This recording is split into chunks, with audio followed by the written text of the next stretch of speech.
Salut à tous, et bienvenue sur la chaîne.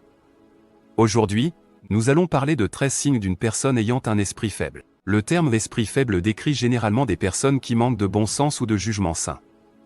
Cependant, dans le contexte du développement personnel, ce terme revêt une signification légèrement différente.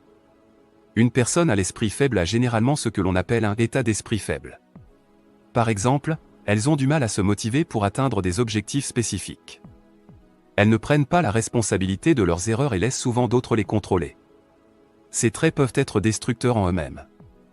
Vous pourriez voir des personnes à l'esprit faible stagner au travail, s'accrocher à des amitiés toxiques, ou passer à côté d'opportunités amoureuses.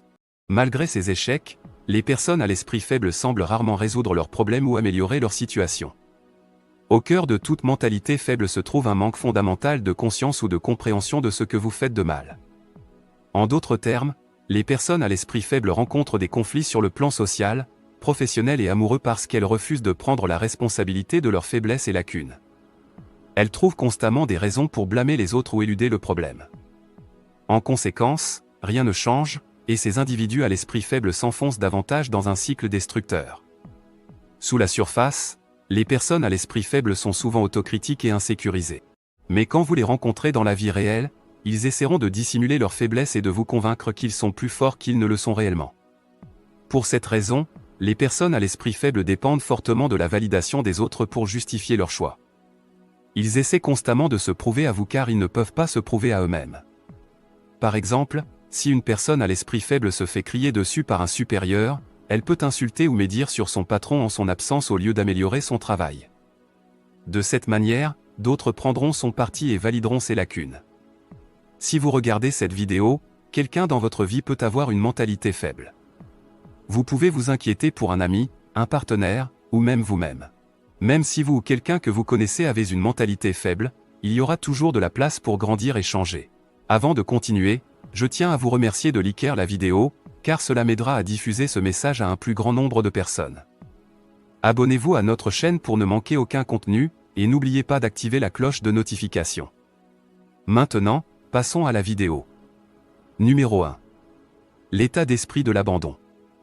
Lorsque quelque chose devient plus difficile que prévu, que faites-vous?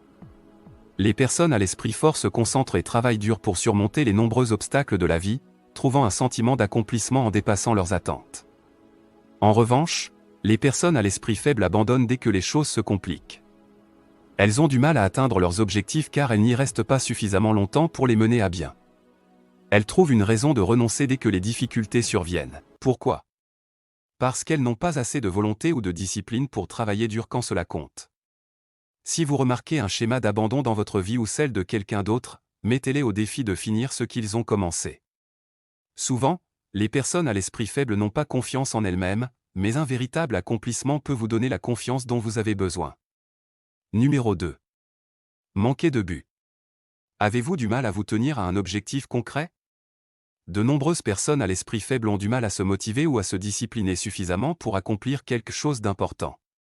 Vous pouvez avoir des objectifs vagues et non structurés que vous partagez avec d'autres, mais la vérité est que vous avez peu progressé vers leur réalisation. Ou peut-être que vous n'avez aucun objectif du tout. Lorsque vous réfléchissez à ce que vous voulez de la vie, rien ne semble vous venir à l'esprit.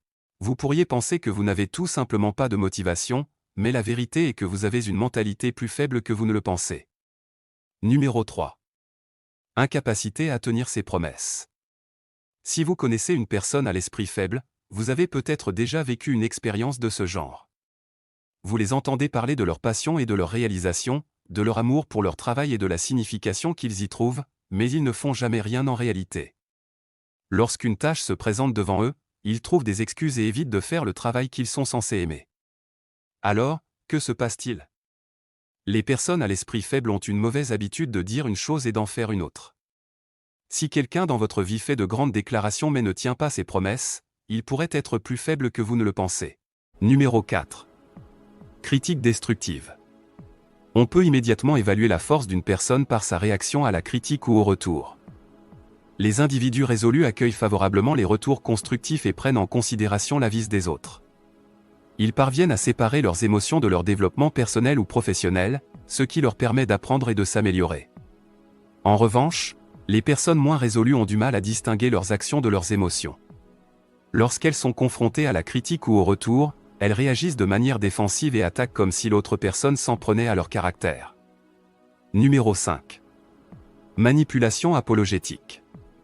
Les excuses sont l'une des nombreuses façons dont les personnes moins résolues cherchent la validation des autres. Même si elles n'ont rien fait de mal, elles s'excusent, non pas parce qu'elles ressentent des remords, mais parce qu'elles veulent que les autres aient de la compassion pour elles. Une personne moins résolue veut que vous affirmiez qu'elle n'a rien fait de mal et que tout ira bien. Elle vous utilise comme source d'approbation et de validation pour se sentir mieux dans leur peau. Numéro 6. Le problème de l'obsession. Les personnes moins résolues ont la fâcheuse habitude de s'obstiner sur leurs problèmes, leurs peurs et leurs insécurités. En soi, l'obsession n'est pas intrinsèquement problématique. Cependant, pour quelqu'un ayant une mentalité faible, les pensées obsessionnelles peuvent les amener à imaginer des scénarios impossibles. Il faut une personne forte pour donner un sens à ces pensées obsessionnelles, pour établir une frontière entre ce qui est possible et ce qui ne l'est pas. Si vous avez une mentalité faible, vous risquez de ne pas être en mesure de faire cette distinction. Numéro 7. Explosion émotionnelle extrême. Les personnes moins résolues ont du mal à modérer leurs émotions. Elles sont souvent submergées par des émotions qu'elles ne peuvent pas expliquer et prennent des décisions inconsidérées, fortement émotionnelles. Par exemple, lorsqu'elles sont en colère, elles peuvent perdre leur sang-froid, ce qui peut causer plus de tort que de bien. Peu importe qui vous êtes, vos émotions sont valides et importantes, même les plus extrêmes. Toutes vos émotions vous aident à mieux vous comprendre et à définir vos aspirations dans la vie.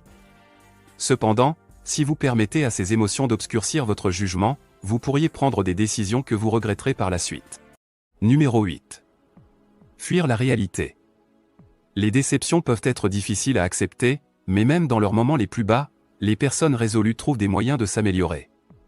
En revanche, les personnes moins résolues fuient leur réalité. Elles rompent les liens, négligeant leurs responsabilités et blâment les autres pour leurs échecs, tout pour éviter la vérité. Cette mentalité est contre-productive et dans de nombreux cas, toxique pour elle-même et pour les autres. Il n'est pas facile de faire face à ces échecs, mais c'est grâce à ces échecs que l'on peut devenir plus fort. Numéro 9. Transformation terrifiante. Le changement est difficile, et les personnes à mentalité faible ont souvent tendance à l'éviter. Les changements dans votre mode de vie ou votre carrière vous obligent à affronter de nouveaux défis et à vous adapter à de nouvelles situations. Ces choses sont effrayantes, peu importe qui vous êtes. Cela nécessite de la discipline et de la force mentale pour aborder de nouveaux changements avec confiance. Non seulement vous laissez de côté vos anciennes habitudes, mais vous prenez le risque d'échouer dans quelque chose de nouveau. Et c'est un risque que de nombreuses personnes à mentalité faible ne sont pas prêtes à prendre. Numéro 10. S'accrocher à la négativité. Gardez-vous des rancunes contre les personnes qui vous ont blessé ou offensé? C'est un signe caractéristique d'une mentalité faible. Vous ruminez sur les moindres offenses et attendez des autres qu'ils vous implorent votre pardon. Mais tout ce que vous faites, c'est stocker une négativité inutile. Vous pensez peut-être que vous punissez les gens de votre entourage en nourrissant des rancunes, mais la seule personne que vous blessez, c'est vous-même. Numéro 11. Paralysie de la décision. Avez-vous du mal à prendre des décisions? Les personnes à mentalité faible hésitent sans cesse sur les moindres choses, paralysées par l'indécision. Alors, que font-elles? Elles trouvent des moyens d'éviter de prendre leurs propres décisions. À la place, elles se tournent vers des figures d'autorité pour décider à leur place. Ainsi, elles ont quelqu'un d'autre à blâmer si les choses tournent mal. Numéro 12. Le cycle de l'apitoiement sur soi. Parfois, la vie ne se déroule pas comme prévu. Il est normal de se sentir mal lorsque quelque chose de mauvais vous arrive, mais il y a une différence entre le deuil et l'abandon. Beaucoup de personnes à mentalité faible utilisent leur mauvaise expérience comme une excuse pour abandonner. Elles arrêtent d'essayer d'améliorer leur vie, et leur situation ne s'améliore jamais. Elles se perçoivent constamment comme des victimes, mais ce cycle toxique d'apitoiement sur soi n'aide personne. Numéro 13. Éviter la responsabilité. Les personnes à mentalité faible ont une excuse pour tout, en particulier pour leurs mauvaises habitudes. Elles sont promptes à blâmer des choses comme leur emploi ou leurs relations pour les échecs de leur vie. Si elles n'atteignent pas leurs objectifs, elles disent que c'est parce que leur partenaire les retient. Si elles arrivent en retard, elles accusent les autres conducteurs sur la route, même si elles sont celles qui ont perdu la notion du temps. Pourquoi les excuses sont-elles si courantes chez les personnes à mentalité faible? Parce qu'elles nous permettent d'éviter de prendre la responsabilité de nos erreurs. Les excuses sont un moyen de rejeter la faute, mais accepter cette faute, ou du moins une partie, vous rendra plus fort. Merci de nous avoir regardés et assurez-vous de vous abonner, car plus de contenu incroyable est en préparation.